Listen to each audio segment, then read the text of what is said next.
OK. Aujourd'hui,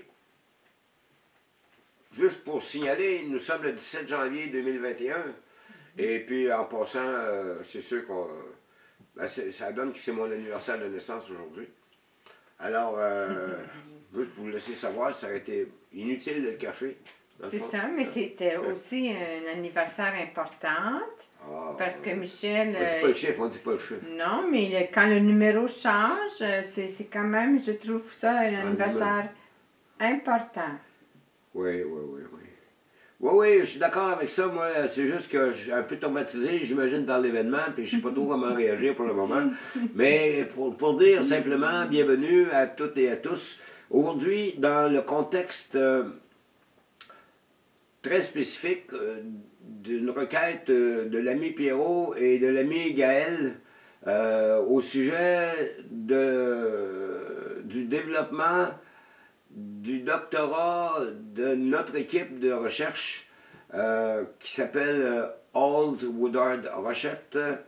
Ce plan-là en développement avec maintenant Gaëlle qui s'occupe de son côté, elle aussi, de doctorat. Et puis d'installer ensemble l'idée d'un symposium pour que les idées de Gaël puissent avancer.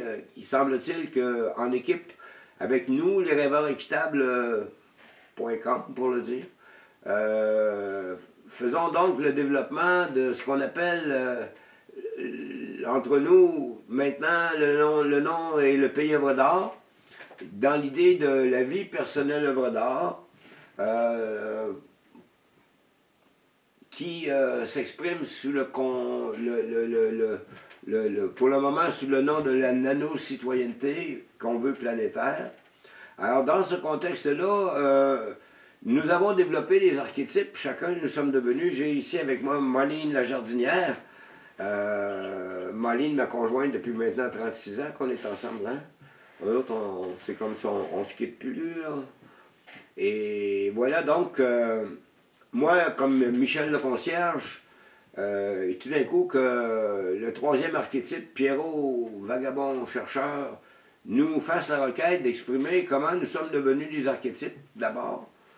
Et puis après ça, de donner un peu notre opinion sur ce qu'on connaît de la justice épistémique. Alors voici, ça a l'air 15 minutes qui va être assez chargé. On va essayer de résumer ça le plus vite possible pour avoir un démarrage là-dessus, d'exprimer chacune et chacun nos opinions dans ce sens-là. Qu'en pensez-vous, Madame la jardinière? Sommes-nous dans la saison des carottes? Il neige dehors. Nous sommes dans une saison d'hiver, ici à Montréal, ici à Grande-Île plutôt. Une saison d'hiver sublime. En effet, très douce, une saison où il n'y a pas beaucoup de neige, ça va bien, avec l'espoir que le printemps va venir tôt, avec l'espoir que les bulbes que j'ai plantés à l'automne vont monter. Alors, c'est à voir, une journée à la fois. Merci beaucoup. Je suis Marlene la jardinière et mon conjoint s'appelle Michel le concierge. Michel le concierge. Voilà, c'est le nom de l'archétype. Pourquoi? Parce que dans son cas, elle, le jardinage, vois-tu, Marlene, il faut quand même le dire, elle est enseignante dans le monde de la mode. Et puis elle a une carrière fabuleuse dans l'industrie de la mode, comme dessinatrice de mode.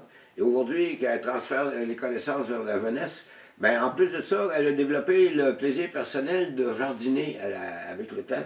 Parce que Marlene, elle vient d'un coin du monde où, dans sa jeunesse, il y a pas mal de... nature autour. Hein? Oh oui, la forêt tout autour de nous. Ça s'appelait comment ce place-là d'où tu viens, Marlene? Ah, un petit village qui s'appelle Chelmsford, Ontario. C'est un peu dans le nord, hein? Oui, vers Sudbury, là. Oui, si on s'enligne vers Sudbury, Ontario, c'est juste un petit peu au nord de Sudbury. C'est un petit village qui s'est développé dans les années 50. Et une petite route qui sortait du village, et sur le bord de la route, il y avait des maisons que le père de Marlene a construit. Ma famille s'est installée là. Ils sont installés là, ils ont acheté un bout du bois, hein? Ils sont installés là. Fait que donc, ta jeunesse, Marlene, était proche de la nature. Oui, beaucoup. Alors, c'est pas de surprise que plus tard dans la vie, tu t'intéresses au jardinage particulièrement. Oui. Alors, il y avait une ferme de l'autre côté de la rue de nous, il y avait une ferme à 45 degrés de nous. nous, on a passé notre enfance entourés de la nature. Et puis, il y a déjà des films qu'on a fait sur Marlene et son jardinage pour exprimer un peu la beauté du travail qui est généré par son travail à elle. Et donc, dans l'équipe des rêveurs équitables, Marlene représente la régénération de la vie. Ah, c'est beau. Oui. Elle représente aussi la beauté du monde, hein, parce que c'est dans les fleurs de son jardin. Oui. Puis c'est même dans les tomates, cette année, les tomates cerises de son potager, qu'on découvre toute la beauté du monde et comment ça se passe, quand ça se passe bien au-dessus. Alors donc, son rôle comme jardinière, c'est d'inspirer vers le développement de la beauté du monde et le développement de la vie. Elle représente la femme dans l'équipe. Et puis, pour exprimer ce que nous autres, on ne pourra jamais dire, vois-tu.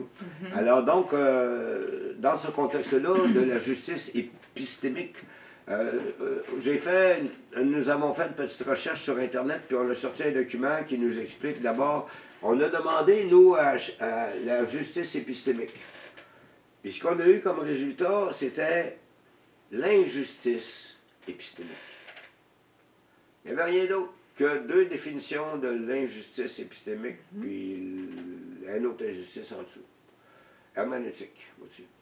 Alors donc, puis l'ami Pierrot nous avait déjà expliqué que la justice épistémique, c'est dans le contexte d'une invention de l'équipe, notre équipe, que ça s'est mis à exister, la justice épistémique.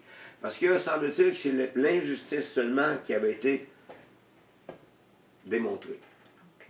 Qu'est-ce que ça veut dire épistémique, la justice, l'injustice épistémique? C'est que l'injustice humaine, bien sûr, qui est générée par la connaissance, qui finalement nuit à l'ignorance. Il y a des gens sur la planète qui n'ont pas la connaissance. Est-ce qu'on les appelle les ignorants? Peut-être bien, ils ignorent. Mais la justice, l'injustice épistémique, c'est l'injustice qu'on se fait entre nous, les humains, à cause de nos connaissances. Moi, je sais où sont les légumes, et je ne le dis pas à cette race de monde, pour les garder sous ma gouverne. L'injustice. Pourquoi, dans notre cas, on parle de justice épistémique? Parce que, il y a 13 ans passés, en 2007, quand l'ami Pierrot, on l'a retrouvé sur la route qui marchait, sans maison, sans particulièrement de sécurité autour de lui. On l'a bien vu au milieu de l'hiver, on l'a rapatrié chez nous. L'ami Pierrot, c'est un copain de longue date, un chansonnier extraordinaire, un artiste incroyable, et puis qui est devenu mon ami au fil du temps où on a fait du travail ensemble, du travail d'artiste. Bon, alors dans ce sens-là, moi, quand on s'est inquiété pour qu'il était sur la route, on est allé chercher, il est venu chez nous, puis depuis 13 ans, on travaille ensemble dans l'équipe des rêveurs équitables pour développer le pays œuvre d'art, qui est au sujet de l'implantation de la vie personnelle œuvre d'art sur la planète. Pourquoi? Pour changer les choses qui ne vont pas si bien que ça tout le temps, présentement, à cause des conflits des 193 nations dominantes sur la planète. Et puis, on en est rendu là, avoir cette idée-là de la nano-citoyenneté planétaire. Donc, qu'est-ce qui fait que dans notre cas, l'idée de la justice épistémique vaut la peine d'être mise en valeur? Bien, premièrement, vu que ça ne devait pas exister, la justice épistémique, l'ami Pierrot les soupçonne qu'on est peut-être les inventeurs. Puis qu'est-ce que ce serait une invention de la justice épistémique? C'est-à-dire, au lieu de faire de l'injustice à cause de la connaissance, c'est de tout d'un coup avoir une philosophie qui dit bienvenue à la différence. Que l'ignorance soit installée à côté de la connaissance à la même table et les deux sortent gagnants. Il n'y en a pas un qui se sent au détriment de l'autre, il n'y en a pas un qui profite malheureusement de l'autre. Alors donc, pour pouvoir finalement, au bout du compte, l'objectif du pays œuvre d'art, c'est d'ajouter une couche d'intelligence humaine par-dessus celle qui est déjà là. Tout ce qu'on a autour de nous aujourd'hui qui est beau et qui est intelligent, on garde ça précisément, on continue à cultiver les belles affaires, tout ce qui est bon. Se débarrasser des autres affaires, on change nous-mêmes, on change notre façon de voir les choses, on désire cesser d'abuser de la nature, on veut donc générer une justice basée sur la connaissance. Que tout d'un coup la connaissance ait compris que de s'asseoir avec l'ignorance et de mettre en commun les choses, les valeurs, les idées, les connaissances, c'est donner aussi une chance à tout le monde de pouvoir être heureux au bout de sa journée d'ouvrage sur la planète. Alors, la justice épistémique, nos archétypes sont nés avec cette idée-là. Rappelle-toi, Marlene, elle, c'est toujours de générer de la beauté du monde. Elle enseigne à des jeunes étudiants l'industrie de la mode, qu'elle connaît très bien, et puis partage sa connaissance. Ça fait des dessinatrices de mode, des dessinateurs de mode pour l'avenir.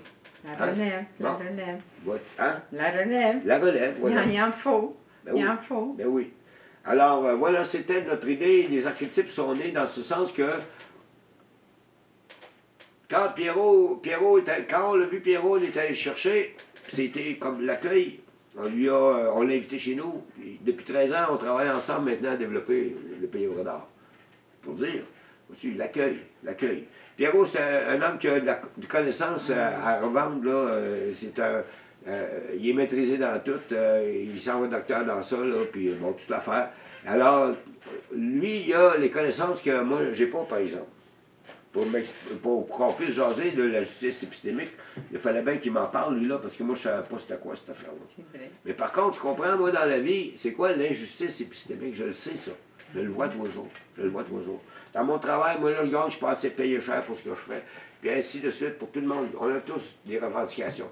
On veut changer ça avec la vie personnelle au radar. Ajouter une couche d'intelligence supplémentaire à celle qui existe déjà, qui fonctionne bien. Pour se débarrasser de ce qui ne marche pas. Parce que là, l'humanité, on est en transit vers probablement meilleur qu'avant. Tu t'en penses, Molly? Meilleur qu'avant, peut-être. Je parle trop, hein? Je vous suggère, si vous avez de quoi ajouter, ce serait le temps de le faire maintenant, avant que j'aille trop chaud. Ah, aussi.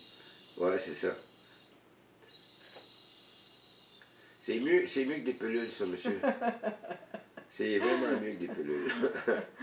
You're a cutie. Oh boy. C'est ma fête aujourd'hui.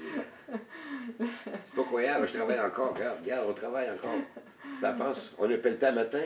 Cut. Cut. OK. OK, on coupe ça. On a-tu fait un film? Ben Ça